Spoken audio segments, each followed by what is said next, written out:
and we're going to get started, right? Sorry, I don't have any Christmas music loaded on the Procaster, but it works. It works for now. So we want to welcome everyone to our teaching and tech, our tech and teaching, however you like to say it. I'm still not sure exactly what we have on the graphic, but this is the part where I get to talk to you guys about some fun production stuff. So welcome. It is not quite next semester, although some of you I know are on trimesters. Thank you, Josh, for joining us today. But effectively the second season, if you will, for the activities for schools across the country, especially here in Nebraska, Iowa, South Dakota, Kansas, and the Midwest, and everywhere else, right? And so, as our attention turns to that, we also know that that a lot of things start to happen here in the next couple of months. Lots of programs. We've got Christmas concerts. You're going to have some one act performances, perhaps from your groups that perhaps for whatever reason didn't get to go to districts, or they get to go to state. And you need a public performance, stuff like that. You might have a musical coming up in the spring. Fun stuff that always happens in the spring, right? You might have some district bowling that happens over the next couple of months too. So lots of different things, and we know that it can be a long season. This next season, right? This right after Thanksgiving, really through the end of speech season, right? That end of kind of third week of March is what we consider the winter season, right? And it is long. It can be grueling, and so we want to just encourage everyone to take it one day at a time, take it one decision at a time, one step at a time.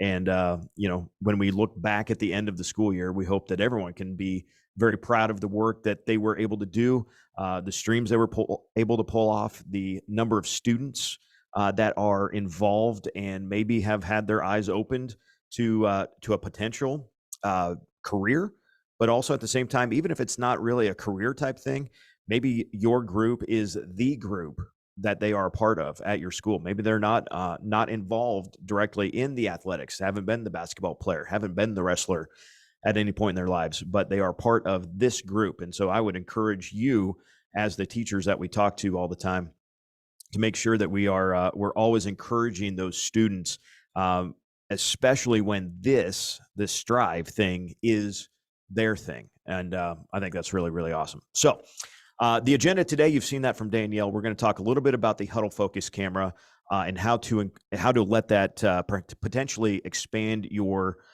broadcasting and what you are streaming. We won't get real technical as far as what settings you need to change. I will let you guys schedule a Zoom with Hoosier to make sure templates and buffers and stuff like that is all set up. But I just want to kind of talk a little bit about how it can expand what you're already doing. I also want to talk about the wrestling scoreboard. It's for duels is how it's set up right now, but I do want to go through that again because it's always it's a great thing. And when it's used correctly, the dual scoreboard, which is built in for everyone, it can be a great way to keep track of the score and really adds a lot of definition to your broadcast. And then we're also going to talk about a broadcast guide. This is a new download for us that we have created over the last week or so. Danielle and Jordan have both worked really hard on it, getting things to look just right. And really, it hopefully can serve you guys to let you know where you are at in what we would consider the levels of broadcasting, and maybe what are some of the things that you would like to expand into.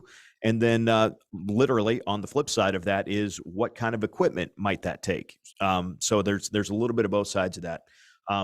And also, by the way, I would like to point out that if my video looks just a little bit sharper today, if you have updated your Mac to Ventura, which is the new operating system, and you have an updated iPhone, this is my iPhone acting as the webcam, which was automatically recognized. I didn't have to do anything to sync it, and I can pull it into Wirecast too.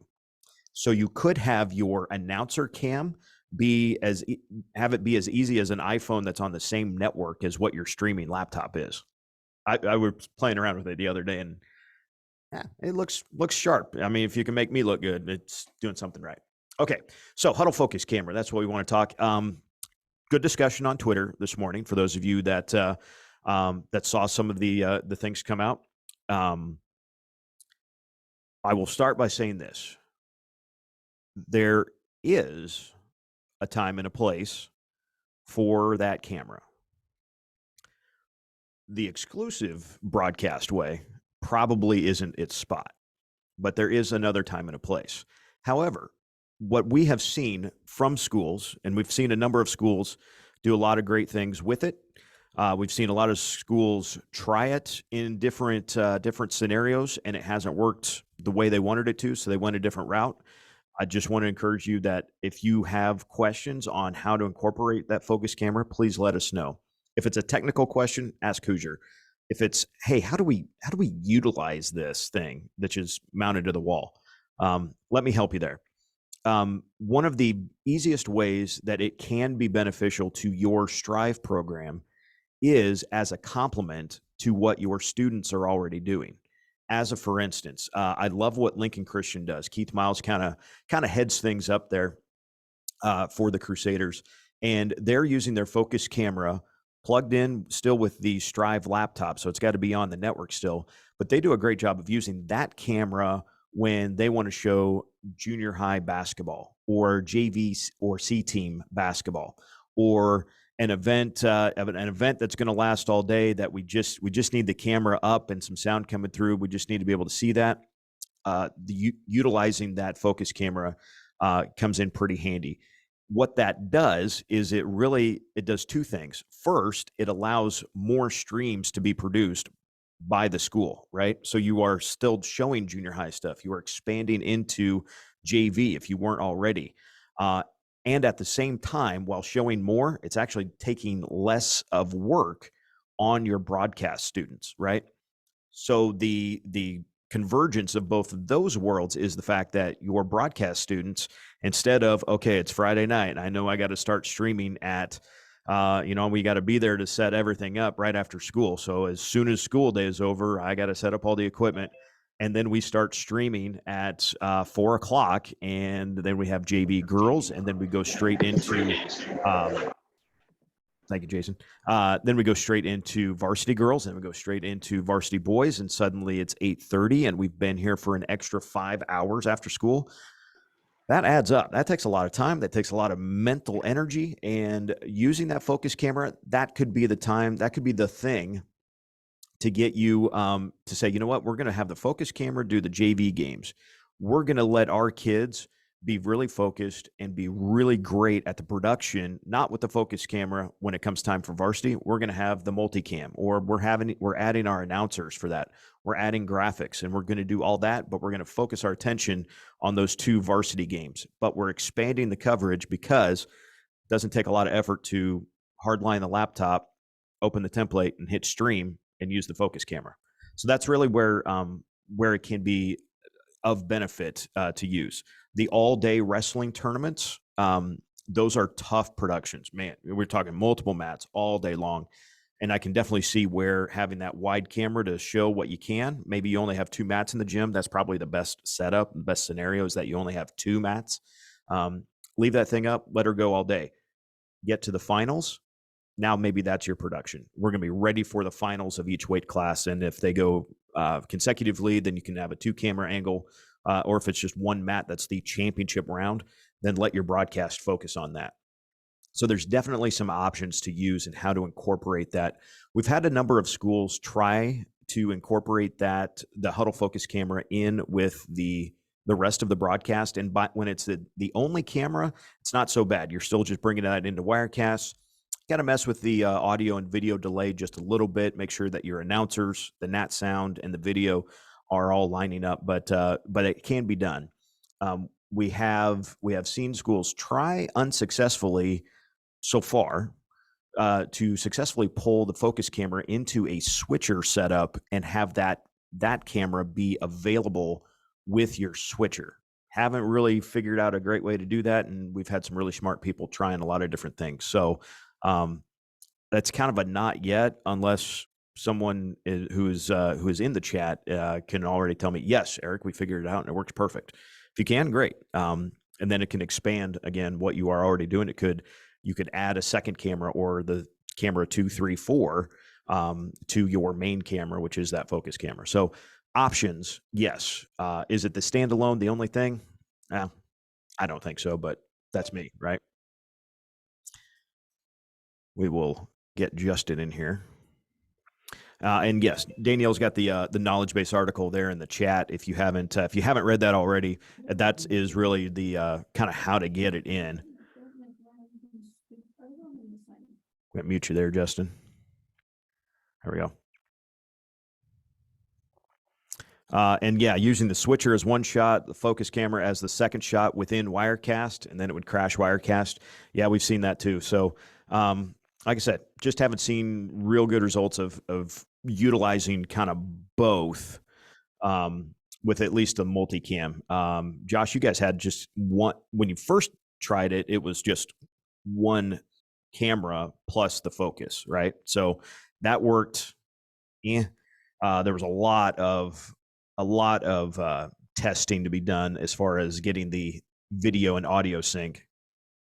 There you go. Justin has a focus and 2 extra cameras, and it works great. It's if you take the time to make sure everything's synced up, it could very well be a good thing for you. So let it help you guys and ease some workloads when it can.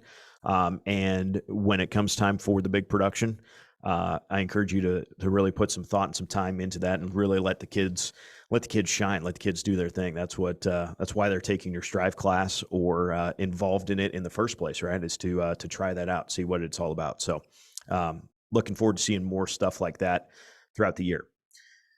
Part 2 of our discussion today is how to capture the scoreboard for wrestling. And this is something that we get asked all the time. What's a great way to do it? If you're capturing an all-day event, and we've got other videos that I've done in the past on how to do multiple capture cards. Now an iPhone can come in real easy. Perhaps that's a viable source of a video.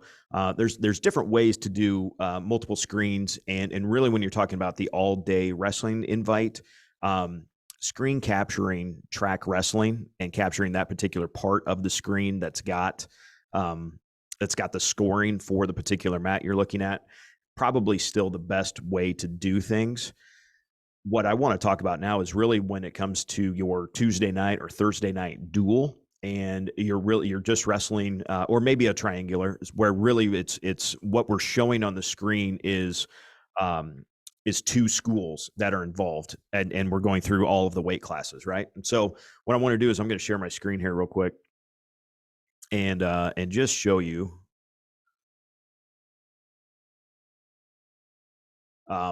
how I'm going to set this up. So I'm going to set up my home team, for instance, as Millard West, Millard.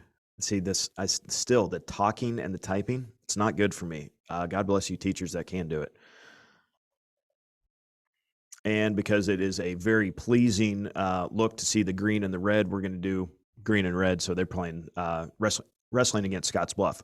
One thing that you will notice, if you select wrestling as your event, you will be locked into the logo. That is something similar that what we did for softball and baseball, is that we when you select the sport, it does lock your scoreboard. So we did factor all of this with just the logo for right now. Still in the process, perhaps, of condensing the number of different designs for the scoreboard, probably sticking something with the stack, and looking forward to getting one scoreboard design, one scoreboard feel, if you will, for the rest of the events. Minutes for the period. This does change, I think, for some dual versus wrestling. So you do have the ability to change your period length. So you want to do that before you start. And normally you would be broadcasting your scores so that other people could see your events on the ticker. But for today, we're going to uncheck that, and then we're going to start our event. So here now is the screen that you're seeing, and this is the coolest part, I think, is that you have the ability to, if you have kind of both teams' rosters ahead of time, and if you're the host, I would hope so, get with your wrestling coaches and get the names of the wrestlers and their weight class, and also what order they're going to go in. We do have an ability that you can start something in an Excel document or a Google Sheet, something like that. save a CSV file and upload it. It works just like the bulk upload of events, but you can do that here.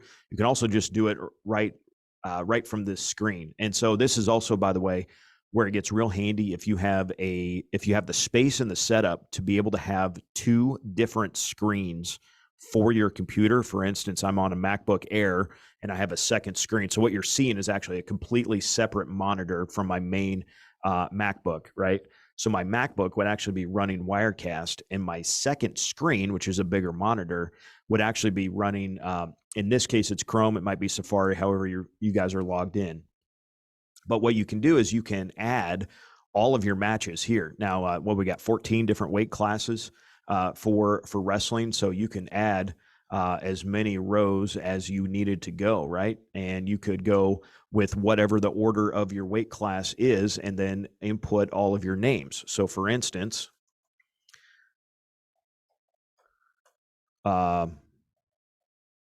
sure, right? And let's make that match 1 and 2 and 3. Whoop, not 4. 4, 5, and so on and so forth. And again, we want to put our wrestlers in.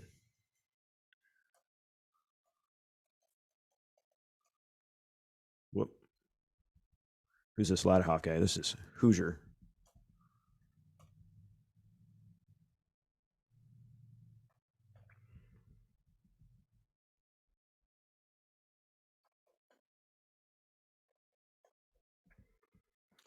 And this was Jordan Hebener.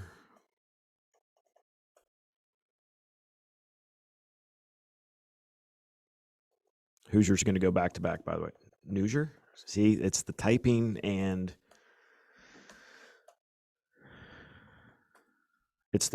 talking.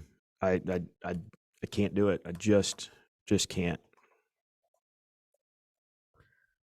And Tony and Mike are going to battle it out as well with our different weight classes. So what we have done now, and I'm sorry, I need to reset that to 2, 0, 0.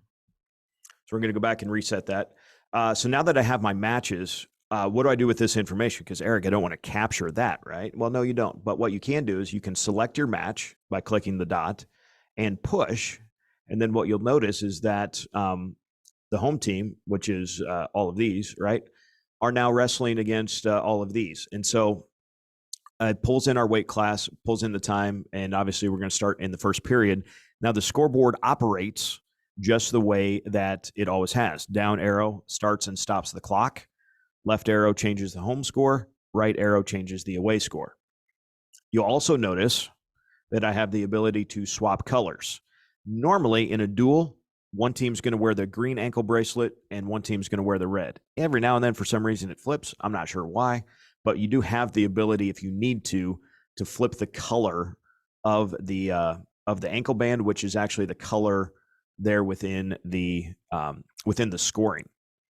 Now, what is interesting? Yes, the overlay does work for this. No, the RCS app does not. So we have not built out what that could look like yet for the RCS app, but the Wirecast overlay of copy the URL, paste it as a web page within Wirecast, there's your scoreboard, that does work. And then I think another thing, if I'm not mistaken, that does work is you can count your team score, and this gets kind of fun actually, and you can count your team score here. So after each match, when it's all over, if we scored 6 points for the pin, we can keep our team score down below. And you can have that available, again, all the time. And then we are ready for the next match. I'm clicking on to match number 2. I hit push. And you'll see that we have now reset everything. Our time has gone back. We've got our new weight class. Our score is reset.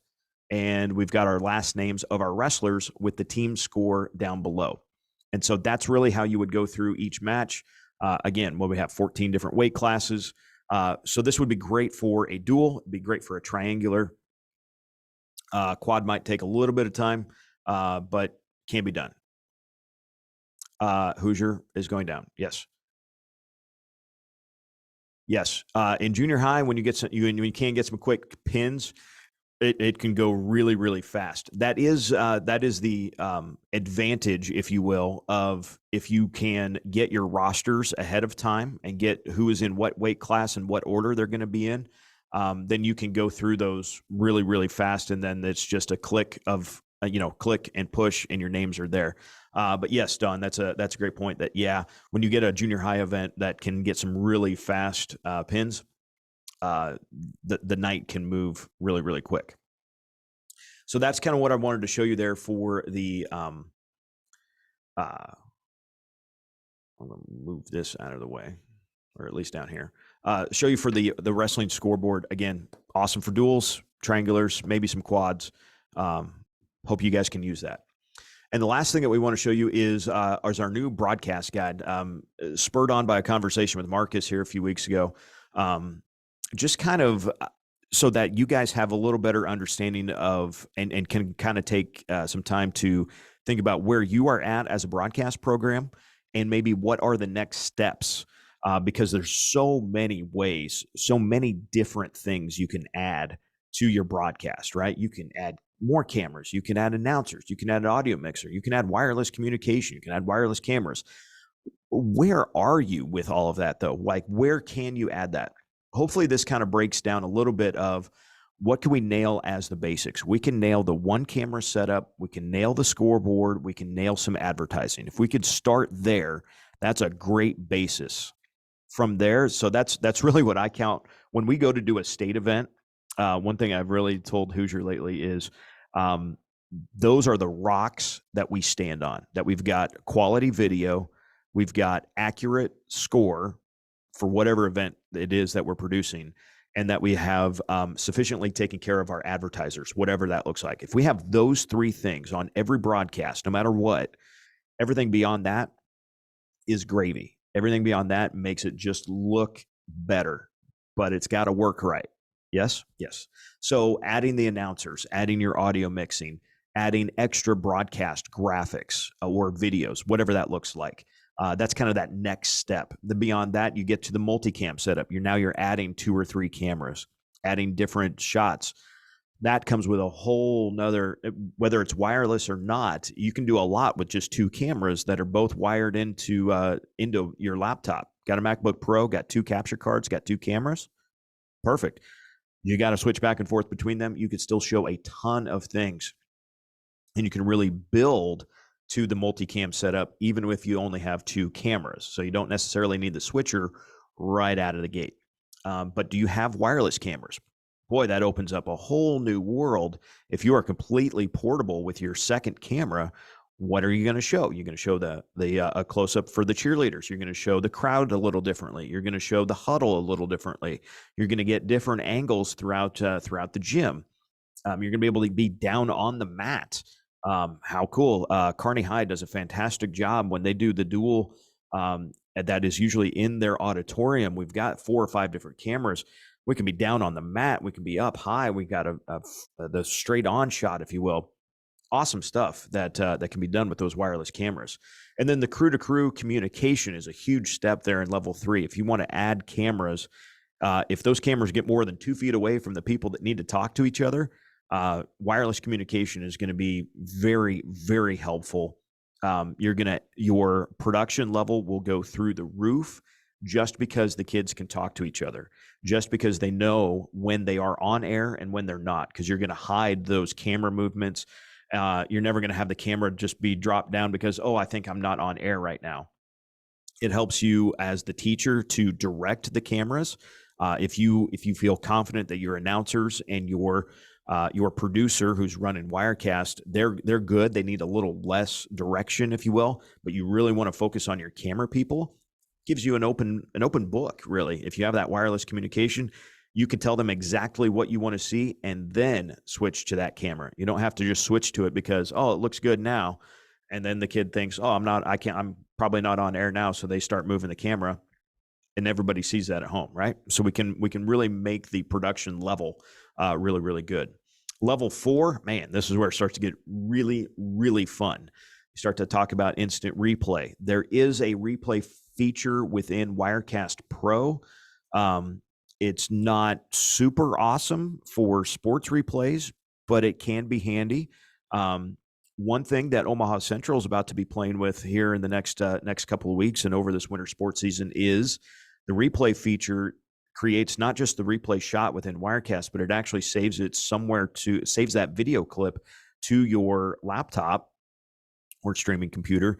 You can take those clips then, drop them into a video editing software, iMovie, Final Cut, whatever that is, Adobe Premiere, and you can make real quick highlights from your games real fast just using Wirecast Pro and their replay feature.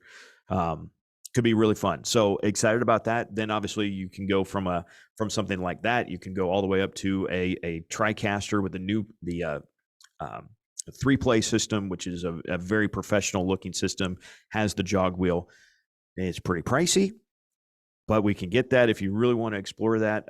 We did demo the JVC 4-input switcher, which could also be a streaming machine at the Midland Conference that we had in October. Really fun. I hope we get a chance to really play with that again, because the real world applications of that machine could be awesome.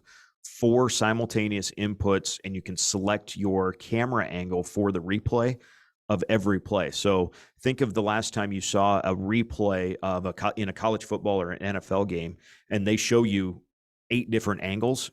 Well, we don't have 8, but we can show you 4 different angles of a replay without doing anything special. We don't need a ton of extra equipment. It's 1 extra machine and 1 extra monitor. Pretty cool stuff there. The equipment case, man, Marcus at JCC, I'll give him credit. He had the rigid case long before we did. But when we finally talked Taylor into letting us get the rigid case, oh, is it nice. So if you've got a lot of stuff, and if we're in level 4, you've probably got a lot of stuff when you go to stream. Those rigid cases are awesome. Hoop cams, we can sell you those. The wireless, maybe it's the wireless transmission of a hoop cam. That's how Skylar's going from each backboard is in their new gym is a wireless hoop cam. So stuff like that. And then level 5, I refer to this as the Husker Vision way to do things, right? So we're talking about fiber networking for your football field, perhaps baseball or softball are close to the school, and you can actually run network to that. You can run network fiber cables in your gym and have all of those camera sources and the audio sources over NDI come to a control room. Now imagine you had one control room where you produced football, basketball, volleyball, wrestling, your track meets, your baseball and your softball fields, which again, we're close to the field or close to the school, have all of those camera angles feed into one source. You never have to move your computer. You never have to move your switcher. You never have to move your multi-view screen because it's all fibered into one location. That's the Husker Vision. All of the things that you see UNL produce, if you saw the Matt Rule press conference yesterday, all of that was produced at the Hawk Center. All of those camera feeds were coming back into the control room for Husker Vision, which is located inside of Memorial Stadium. Everything that you see for softball or baseball that is produced at the Hawks Field or Bowlin Stadium, all of those camera feeds go back to Memorial Stadium. That's where the control room is. So that's when I talk about, you've got remote productions as far as the cameras, but the control room is only in one spot. And that's kind of what we consider level 5. That's like, man, that would be awesome. If you are a school that's got some new buildings going up, let's talk, because we can do that. And then on literally, like we said, on the flip side of this PDF is the equipment guide for all of those. The Canon cameras, the nice tripods, the AV Matrix capture cards. That's the level 1. Again, the rocks that you stand on. Got to have good video. Got to have smooth panning and tilting and zooming when you watch the game, and you got to have a quality capture card, right? These are all the things that are the rocks that you stand on, the basis of everything. The good equipment, the Audio-Technica headsets, the mixers, the Liebig Zoom controllers. Zoom controllers are absolute game changers. They are probably the first thing, if you're a school that has nailed, we have a good camera, we have a smooth tripod, we have a quality capture card. the next thing, the next step is your Zoom controller. It really will get your zooming will be smoother. It's easier to do. It takes on less stress on your camera operator. It's just a world of difference when you add that Zoom controller in there. Level 3 is where, and again, these are just sample of products, is where you get the video switcher, the SWIT wireless video transmitters. Those things are awesome. The bundle that we can do with the battery and the cords and everything, you literally get everything you need to have a wireless transmitter for a camera when you get that from Striv AV. And then the EarTech intercom system is a system that we've used in the past. Really great system. And if you only have 3 or 4 people, still awesome to have everybody, like we said, in communication. The replay system, the Marshall cameras, these are like the broadcasting co-pros that we talked about. We talked about also the rigid 3-piece toolbox. It's fantastic. If you get to level 4, you probably got stuff, and you can put a lot of stuff in the rigid toolboxes. And then we mentioned level 5, that Husker Vision look. You might be talking about a new tech TriCaster. You're talking professional, very high level stuff. This JVC production studio, much more cost effective, yet does a lot of stuff. Like I said, I'm excited to try to get my hands on another one of those and demo something out. So that's the broadcast guide and the equipment guide for next level is what we're doing there. That is what we had for you today. I know it's a lunchtime, and I know this is great to have so many people join us over their lunch and be in here. I really do appreciate all of you. If anybody got a general question on something that we have talked about first, if we don't get any of those, then any other questions that we can talk about right now. Danielle, while I'm seeking questions, do we have everyone written down who is with us today? That would be great. Go ahead. Got it. Thank you. For those of you that want to ask a question, you can either unmute yourself or throw it in the chat. Either way would be fine.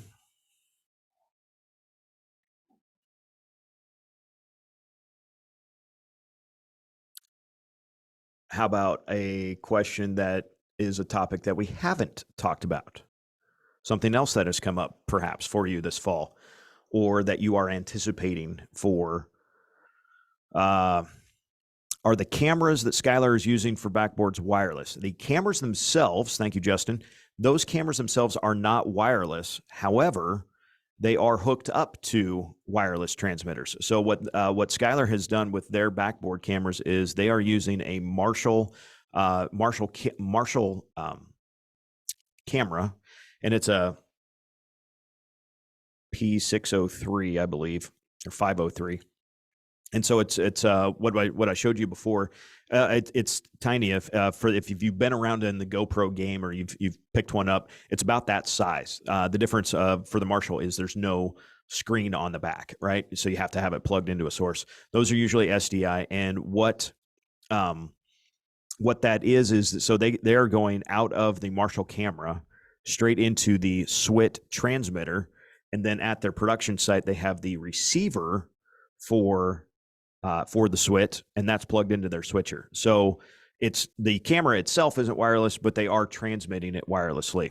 I also know of, I believe it's Mullen and JCC are both using backboard cameras, and they are hardlining those. They're just running cabling from that camera to their setup for the stream as well. Another question, this one from Marcus. The RCS basketball app, are we requesting that we reset up the scoreboard on a normal basketball night with JV, girls varsity, boys varsity, or is it okay if we just reset the scores and timeouts? It would be great for multiple reasons if every game that you're using RCS is a different scoring and a different scoreboard instance, if you will. So there's a little bit of the terminology that I've picked up from Jordan and Christian. Every scoreboard instance is going to go to its own. Going to go to its own score, if you will, on the page, right? And so Yeah, when you do JV, that should be its own scoreboard. That should be its own event. And then you should reset the scoreboard and do a whole new URL before your varsity girls. And then it will be a whole new URL for the varsity boys, because that information is also going to pull into the mobile app, and it's going to pull into the rest of our website, which we are expanding how that's going to look on the website. And so we want to kind of get everybody in that mode of doing a separate scoreboard for every event. So yes, on those nights where you have JV, varsity, you have 3 different basketball games, 3 different events scheduled for your channel, and 3 different scoreboards that you're operating for the night. Even though it's all the same teams, it's going to look the same way, obviously, but it's actually pushing that information to 3 different locations is where it ends up. Hey, Eric, is that fixed when you're running multiple events at the same time? I have heard Jordan and Hoosier both talking about that, and I think I don't think either one of them's on here. I think that has been fixed because we had two different iPads and 2 different things going the other day. I think that has been fixed, but I'll probably have Nathan send out an email update on that just to make sure. But I think it has been, because I know that was giving you some trouble there, Dawn. So yeah, when you run 2 streams at the same time, the scoreboards did not work if you're using the RCS app, because we find out with like junior high when we had football and volleyball, they like kept each other over. And so we will run JV, and we were going to run RCS in both scoreboards. So I guess we can find out Friday night, 4:30. We'll know if it was not. Yes, the bugs. Yes, thank you, Danielle. The bugs have been fixed. So please test that thoroughly. And if it doesn't work for you, let's figure out if we need to update something. But those bugs, according to Hoosier via Danielle, have been fixed. Thank you, Danielle, for asking Hoosier. So then in our case, we'd want 4 scoreboards. We'd want girls JV, boys JV, girls varsity, boys varsity. Correct. Okay. Yep. If you're going to show, if you have the ability to show all of that, yes, you'd have 4 events that you would schedule on that particular night too. That's how I've been scheduling them. Yep. And the other thing is, it just looks cool on that schedule page. It just looks cool when you just got to keep scrolling and scrolling and scrolling, and there's all these different events. That's fun. No. But we did find, is time gonna matter? Because like we quit giving time for our varsity games. It's JV starts at 4:30, varsity to follow. Like we don't start at 6 o'clock. We start after the JV game, if that makes sense. Right. Time going to matter on those events? I mean, it's roughly obviously going to be about 6 o'clock every time. Right. And I think it would still be important, on at least on our schedule, to put that rough start time, and that's what I did. But will it matter with the app, or when we go live and it don't matter? We've gotten to we kick ours off and turn it back on so that we can download it for our use inside the class to make highlight videos and stuff. So then each game is its own recording on the backside. But I just didn't know if that would mess up when like parents would be like, oh, it's at 6 o'clock. But if we go early, it'll notify them if they've favorited us on the app. If as long as you're streaming at the time that you said you were streaming, they'll get that notification. Yeah. Okay. But and now it might still be a JV thing, right? I've seen JV games that go into like triple overtime, and at some point you just got to tell the refs, hey, it's JV, man. Like, we're done. But I knew the refs though, so it was kind of fun. So yes, it shouldn't matter as long as the stream is coming through and the time that's what's the time that it's set and a stream is pushing through. That's what triggers the push notification.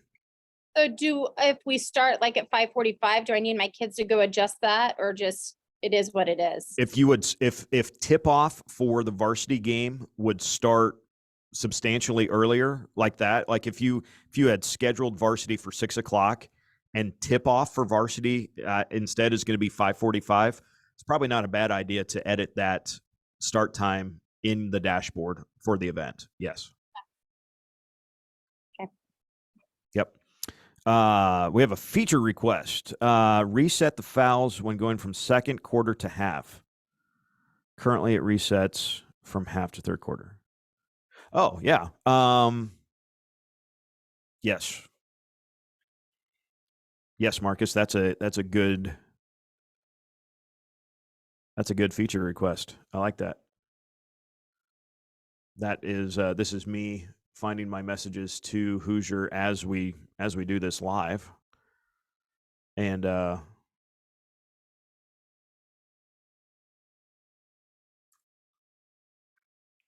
will talk about that with him in just a minute.